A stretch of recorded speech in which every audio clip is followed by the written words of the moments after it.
আসসালামু আলাইকুম রহমতুল্লাহ। আজকে সকালে এক জায়গায় যাওয়ার কথা ছিল, বের হব না, তারপরেও ঢাকা থেকে একজন হজরত আসছে আমার সাথে দেখা করার জন্য। তো উনি একটা বাসায় নার্সারি করবে, ঔষধি নার্সারি। এই জন্য আমার কাছ থেকে কিছু ভেষজ গাছ নিবে। তো ওনার জন্য কিছু গাছ নিলাম, মাকাল, রাহু চান্ডাল, বন চান্ডাল এবং লজ্জাপতির চারা।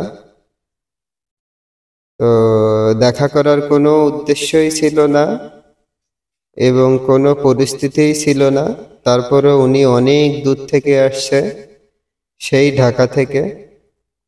এই জন্য ওনার সাথে দেখা করতেই হবে এবং ওনারে কিছু গাছ দিব তাই ভেবেছি। তো আপনারা দেখতে পেয়েছেন, এই হলো গাছ। এখন গাড়িতে নিচ্ছি, নিয়ে ওনাকে দিব। তো অনেক মানুষ আসে দূর দূরান্ত থেকে, তো বেশিরভাগ মানুষের সাথে দেখা করার সময় হয় না।